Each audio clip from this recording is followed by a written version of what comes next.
Imagine stepping into a medieval town. The first thing that hits you isn't the imposing city gate or the clanking of knights in armor. It's the smell. Your nose recoils as a wave of odors assaults you: rotting meat, human sweat soaked into wool, horse dung, decaying vegetables, and the sharp sting of urine baking under the sun. It's not just one scent, but a chaotic blend that clings to you like a second skin before you even pass through the gates. Welcome to the Middle Ages, where hygiene was more a hope than a habit, and the stench was so intense it could make your eyes water. Bathing was rare, deodorant was as mythical as dragons, and many believed water itself might be a death sentence. So, buckle up for a grim, nose-searing journey through a world where survival meant enduring smells that could knock out a modern nose. Drop your city and the time you're reading this in the comments. I'd love to see how far this gritty history lesson travels. Now, dim the lights, maybe crack a window for some fresh air, and let's dive into the pungent past together. In the medieval world, cleanliness wasn't what we'd recognize today. Bathing was a rare event, often limited to once or twice a year, whether you were a peasant or a noble. The idea of a daily shower was as alien as a flying horse, and water was viewed with suspicion. Many believed it carried disease or opened the body to harm. The word clean meant something different back then. Maybe wiping off visible dirt or brushing crusty bits from your clothes. But that was about it. Soap? Forget it. If you were lucky, you might splash your face with rosewater if you were wealthy, or scrub with ashes and sand if you were scraping by. Dirt wasn't just something on you, it was part of you. Animals roamed freely in towns, leaving droppings everywhere, and waste management was non-existent. People tossed raw sewage into the streets, often with a shouted warning like, "Gardy loo," medieval for, "Watch out below." If you were caught in the splash zone, you were just part of the town's messy ecosystem. The streets, often just packed dirt and straw, soaked up this filth, turning into a squelching, smelly hazard, especially in summer when the sun baked it into a noxious cloud. Shoes offered little protection. Thin leather soles meant you felt every squishy step. It was like living in a constant olfactory obstacle course. Believe it or not, some medieval folks thought a strong body odor was a badge of health, a sign you were a robust, working human. Masking your scent with herbs or perfumes could raise eyebrows, as it might suggest vanity or even sinfulness. Cleanliness was sometimes seen as prideful, one of the 7 deadly sins, so a sparkling clean person might be suspected of ulterior motives. Historians debate just how filthy people really were. Some argue that medieval hygiene wasn't as bad as we imagine, pointing to occasional washing, mint chewing for breath, or even bathhouses that doubled as social hubs and sometimes brothels. Others insist the reality was grim, with streets doubling as open sewers and people wading through filth daily.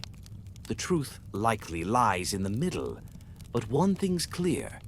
People got used to the smell. Your nose would eventually go numb to the constant assault of rotting food, animal waste, and unwashed bodies. It wasn't shocking. It was just life.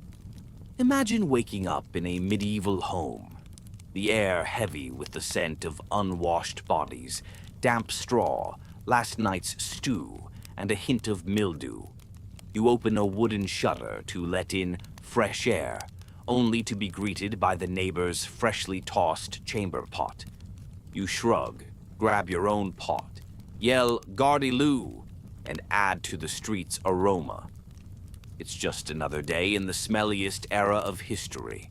In the Middle Ages, bathing wasn't the relaxing, bubble-filled escape we know today. It was a rare, often controversial act. Many believed that hot water opened your pores, making you vulnerable to diseases carried by bad air or miasma. The logic went, why risk your health for a soak when dirt was your body's natural armor? Bathing was reserved for special occasions like religious holidays, weddings, or medical treatments, and even then, it was a production. A wooden tub was dragged out, filled bucket by bucket with heated water, and shared by the whole family, starting with the head of the household and ending with the youngest, splashing in lukewarm, murky water. In wealthier homes, servants might add herbs or flower petals to mask the funk, but it was still a once or twice a year event. Public bathhouses existed earlier in the period, inherited from Roman traditions, where men and women soaked together in steamy social hubs. These places offered food, wine, and sometimes less than holy activities, which made the church suspicious. By the 13th and 14th centuries, bathhouses were often shut down, blamed for spreading disease or encouraging sin. Scholars debate how much bathing actually happened. Some say people cared more about hygiene than we think, citing soap-making guilds and bathhouse records, while others point to first-hand accounts of travelers gagging at the filth. Either way, when you did bathe, it was a big deal, and you'd likely get side-eye for being suspiciously clean. Medieval streets were less like roads and more like open-air waste systems. Without proper plumbing, people emptied chamber pots directly out windows, often with a quick shout of "Gardy-loo" to warn passers-by, though not everyone bothered with the warning. If you were unlucky, a splash of raw sewage might hit you, blending with the already rancid mix of mud, animal droppings, and rotting food scraps that paved the way. Streets were typically compacted dirt and straw, soaking up every bit of refuse and turning into a squelching, smelly mess underfoot, especially in summer when heat intensified the stench. Imagine walking through a town where every step risks a squish, and your thin-soled leather shoes offer no defense. Animals, chickens, pigs, oxen, roamed freely, adding their own contributions to the mix. Wealthier homes had garderobes, essentially indoor toilets built into walls, where waste dropped into pits or moats below. Yes, moats weren't just for defense. They doubled as cesspools, sometimes used for fishing or even drawing water in desperate times. Some towns tried to regulate the chaos with laws against dumping waste, but enforcement was spotty at best. Historians debate how bad it really was. Some say travelers exaggerated the filth to feel superior, while others point to legal records and complaints proving the streets were a sensory nightmare. You, trudging through this pungent maze, learn to breathe through your mouth, dodge warm puddles, and accept that this is just how life smells. Medieval markets were the pulsing heart of a town, alive with shouts, laughter, and commerce, but also a sensory assault that could make your nose beg for mercy. Picture a bustling square packed with vendors, where the air is thick with competing smells. Butchers hack through meat, leaving blood and guts pooling under tables, attracting stray dogs and flies. Fishmongers got their wares, tossing slimy entrails into barrels or straight onto the ground, the fishy reek mingling with brine and decay. Then there's the tannery district, often pushed to the town's edge because even medieval noses couldn't handle it. Tanners soaked animal hides in lime, urine, and dog dung to make leather, creating a stench so sharp it could make your eyes water from a distance. Workers waded through sludge, their clothes stained and their noses long since surrendered. Dairy stalls offered cheeses, some so ripe they seemed alive, and milk that soured faster than you could carry it home. Vegetables, often wilted or sprouting, added their own musty notes. Despite the chaos, markets were vibrant. People haggled, laughed, and ate pies swarming with flies. Some historians argue townsfolk were so used to the smells they barely noticed, while others point to travelers' horrified accounts as proof the stench was unbearable. You, weaving through the crowd, dodge a splash of fish water and sidestep a pig munching on cabbage scraps, clutching a questionable apple and trying not to breathe too deeply. Medieval dental care was less about sparkling smiles and more about survival in a world where tooth decay was inevitable. By your late 20s, you'd likely have missing or blackened teeth with inflamed gums to match. Toothbrushes? Non-existent. Some chewed twigs from trees like neem or miswak, which had natural antibacterial properties, or rubbed their teeth with cloths soaked in wine or vinegar. Others used gritty pastes of charcoal or salt, which could wear down enamel faster than they cleaned. Breath was a nightmare. Imagine a mix of garlic, onions, and spoiled meat, courtesy of a diet heavy on sulfurous vegetables and unrefrigerated protein. To combat it, people chewed herbs like mint or cloves, or tucked dried orange peel in their cheeks like primitive gum. Medical theory tied bad breath to imbalances in the body's humors, so treatments ranged from herbal rinses to bloodletting. Kissing? Risky at best, as mouths were less romantic gateways and more like open sewers. Historians debate dental health. Some say low-sugar diets kept teeth decent, especially for peasants, while others argue coarse foods and poor hygiene turned mouths into horror shows. You, trying to freshen up, chew a sprig of parsley after dinner, but the dull ache in a molar hints at a future visit to the barber surgeon, who might yank it with pliers meant for horses. Your breath, a mix of ale and cabbage, is just part of the medieval charm. In the Middle Ages, everyone stank, but the way you stank depended on your social class. Peasants living in rural villages might actually have been cleaner in some ways. They had access to rivers or ponds where they'd rinse off after a day of plowing fields. It wasn't luxurious, no lavender soaps here, but a quick dip in cold water washed away sweat and dirt. Clothes, usually just one or two sets of rough linen or wool, were scrubbed in streams with ash or lye, then dried in the sun.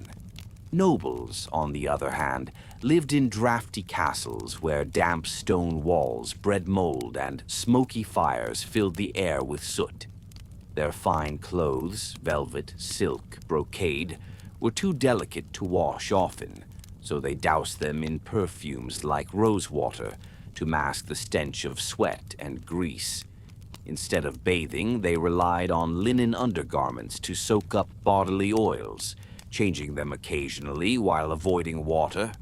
Some nobles even had servants dedicated to keeping them fragrant, waving herb-filled sachets or perfumed fans. Yet, despite their wealth, their breath could be worse. Sugar, newly available to the elite, rotted teeth fast. Historians debate whether nobles cared about cleanliness or just redefined it as perfumed filth. Either way, their scent was a mix of luxury and decay. You, a peasant, splash river water on your face and feel briefly fresh, but passing a noble's perfumed caravan, you realize they smell just as bad beneath the floral haze. Maybe worse.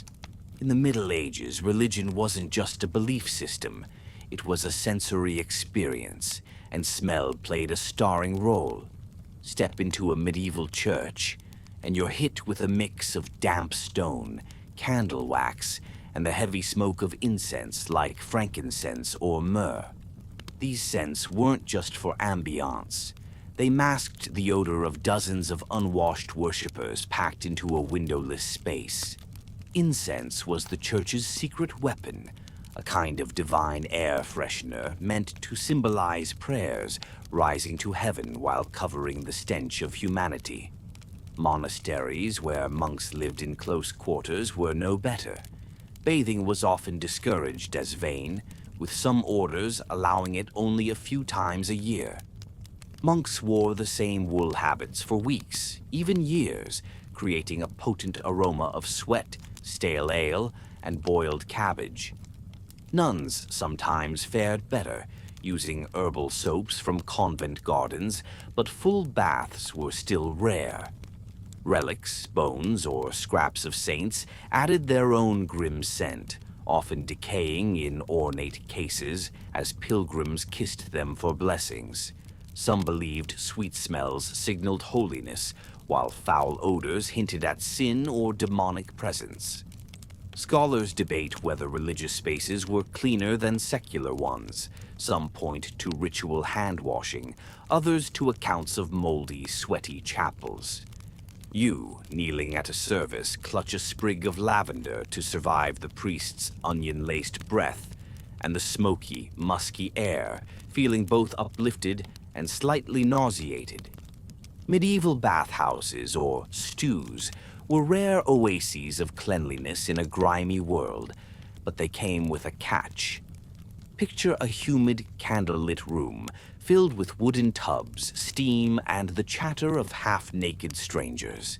The air smells of boiling water, rosemary, and a faint undertone of human musk. These weren't just places to scrub dirt off. They were social hotspots where men and women bathed together, ate, drank wine, and sometimes engaged in activities the church definitely didn't approve of. Bathhouses offered massages, music, and herbal soaps made from animal fat, but their reputation for gambling, gossip, and extra services made them suspicious. By the 14th century, the Black Death turned public opinion against them. People feared hot water opened pores to disease, and bathhouses were blamed as plague spreaders. Moral panic and church crackdowns shut many down, with places like London's stews closed by the 16th century for being too sinful. Historians debate their role. Some see them as early hygiene hubs, others as glorified brothels that spread germs. You slip into one of the last operating bathhouses, paying a coin for a quick soak. The warm water feels like a miracle, loosening weeks of grime, but a priest glares from the corner, and you hear whispers of a shutdown. You dry off, savoring the brief cleanliness, knowing it's back to sponge baths and suspicion tomorrow. In the Middle Ages, people believed bad smells could kill you. The miasma theory held that bad air, foul odors from rotting garbage, stagnant water, or human waste carried disease straight into your body. Doctors wore pomanders, orange peels stuffed with cloves, or carried herb bundles to ward off the stench, and they hoped the plague. Towns reeked worse during outbreaks, with unburied bodies and overflowing cesspits amplifying the fear. The Black Death, which wiped out millions in the 14th century, cemented the link between smell and sickness. If a street smelled like death, you'd run the other way, clutching a lavender sachet to your nose. Yet, ironically, the real culprits, fleas and poor sanitation, went unnoticed.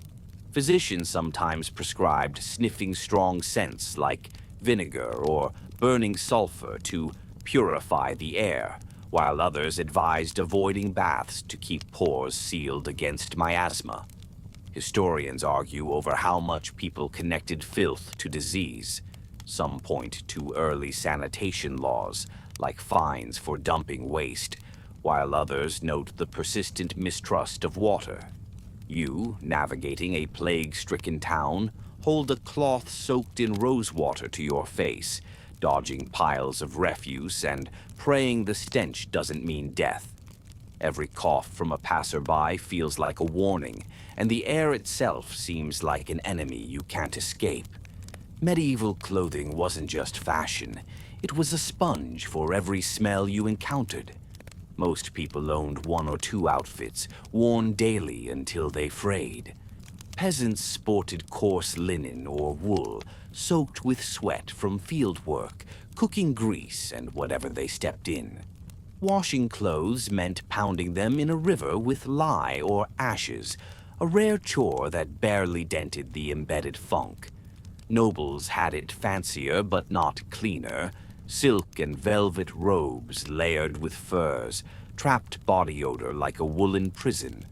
Washing these was near impossible, so they aired them out or doused them in perfumes like ambergris or musk, which cost more than a peasant's yearly wages.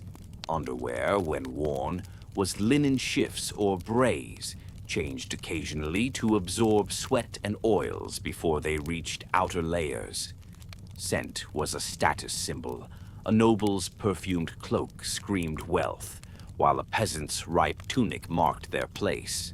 Laundry wasn't a weekly routine, but a seasonal event, leaving clothes stiff with dirt and grease between washes. Historians debate how often people cleaned their clothes. Some cite records of soap purchases. Others point to traveler accounts of crusty, smelly garments. You, tugging on a tunic you've worn for weeks, catch a whiff of sweat, smoke, and yesterday's stew. A noble passes, trailing rosewater but still faintly sour, and you wonder if anyone in this era ever truly smells clean. Life in the medieval countryside could be a breath of fresher air compared to the choking stench of towns, but it wasn't exactly a meadow of roses. Rural peasants lived closer to nature, with access to streams for washing and open fields that dispersed odors. Their homes, often simple huts of wood or mud, smelled of earth, straw, and livestock, as animals like cows or chickens shared the space for warmth. Manure was a fact of life, piled high for fertilizer. Its sharp tang was constant but familiar. Cities, though, were a different beast. Narrow streets trapped every smell, human waste, rotting food, and the acrid smoke of tanneries or blacksmiths. Urban rivers, used as dumping grounds, reeked of sewage and dead fish, making city air thick and oppressive. Rural folk might rinse their hands in a brook daily, while city dwellers dodged waste-filled gutters just to cross the street. Yet, countryside life wasn't clean by modern standards. Bathing was still rare, and unwashed bodies mingled with the scent of damp wool and sour milk. Historians note that travelers often praised rural air, but gagged at village privies, suggesting the countryside was only relatively fresher. You, a villager, take a rare trip to the city, and the stench hits like a wall, fetid, heavy, inescapable. Back home, the smell of cow dung and wood smoke feels like a relief, even if your own unwashed tunic tells a different story. Medieval food wasn't just about taste. It was a full-on assault on the senses, especially smell. Cooking happened over open fires, filling homes with the heavy aroma of wood smoke, roasted meat, and simmering pottage, a thick stew of grains, vegetables, and whatever scraps were on hand. Spices like pepper, saffron, or cumin were prized by the wealthy, adding exotic notes to dishes, but they couldn't mask the whiff of meat gone slightly off in the days before refrigeration. Peasants ate simpler fare: cabbage, onions, and bread, often stale, with the lingering smell of mildew or sour ale. Markets and kitchens buzzed with the stench of raw fish, blood from freshly slaughtered animals, and the sharp tang of vinegar used to preserve questionable ingredients. Dining halls in castles weren't much better. Tables groaned with greasy dishes, and the air was thick with the scent of spilled wine, sweaty servants, and diners who hadn't bathed in months. Some foods, like pungent cheeses or fermented herring, were so intense they could clear a room. Historians debate whether people notice these smells as much as we would. Some argue diets low in sugar kept odors milder, while others point to accounts of travelers retching at the funk of communal meals. You, sitting down to a bowl of pottage, inhale the familiar mix of boiled cabbage and smoky fire, trying to ignore the faint rot of yesterday's leftovers and the unwashed hand of the cook stirring the pot. Your body in the Middle Ages was its own odor generator, and there was no escaping it. Without regular bathing, sweat mixed with dirt, seeping into rough wool or linen clothes that clung to you for weeks. Men and women alike reeked of their daily grind. Field work left peasants smelling of earth and manure, while artisans carried the tang of charcoal, dye, or leather. Diet didn't help. Garlic, onions, and ale were staples, leaving breath that could wilt flowers. Women faced extra challenges. Menstruation was managed with rags or moss, often reused, adding a metallic, musty note to their personal scent. Babies, wrapped in swaddling, stewed in their own waste for hours. Even nobles, with their perfumed oils, couldn't hide the sourness of unwashed skin under layers of heavy fabric. Medical beliefs didn't encourage cleanliness.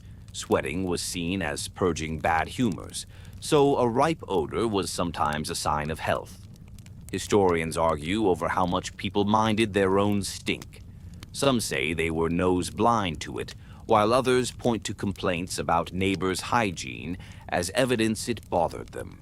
You, trudging through a day's work, catch a whiff of yourself, sweat, stale bread, and a hint of the pigsty you passed. It's not pleasant, but it's just you, as much a part of life as the calluses on your hands. Medieval people weren't entirely helpless against the onslaught of smells. They had tricks to fight the funk, though none were foolproof. Wealthy folks carried pomanders, small metal cages filled with spices like cloves or dried orange peels, which they sniffed to mask the stench of streets or unwashed crowds. Herbs like lavender, rosemary, or sage were strewn on floors to release pleasant scents when crushed underfoot, doubling as a way to cover the reek of spilled ale or worse. In homes, people burned fragrant woods or tossed dried herbs into fires, hoping to overpower the smell of damp straw and last week's stew. Churches and noble households leaned heavily on incense, its smoky sweetness cutting through the odor of packed bodies. Some even tucked herb sachets into clothes or beds to fend off the ever-present whiff of mildew and sweat. These efforts were more about distraction than elimination. Nothing could truly erase the era's baseline stench. Historians debate how effective these measures were. Some argue they made spaces bearable, while others say they just layered new smells atop the old, like putting perfume on a pig. You, walking through a market, clutch a sprig of mint to your nose as a butcher's blood-soaked stall wafts nearby. It helps a little, but the air still feels thick, like the smell itself is something you could trip over. The stench of the Middle Ages wasn't just a backdrop. It shaped how people lived, thought, and survived. Smells defined spaces, from the incense-soaked sanctity of churches to the rancid chaos of city streets. They influenced medicine, with miasma theories linking bad odors to disease, and even morality, where a sweet scent might signal divine favor and a foul one hinted at sin. Over time, as plumbing and soap-making improved, the worst of the era's odors faded, but the legacy lingered in cultural habits, like the love of perfumes or the fear of bad air. By the Renaissance, bathing crept back into favor, and cities began digging sewers, slowly taming the sensory assault.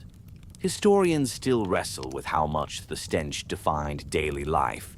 Some argue it was just background noise to a desensitized nose, while others see it as a constant hurdle, shaping everything from travel routes to marriage prospects.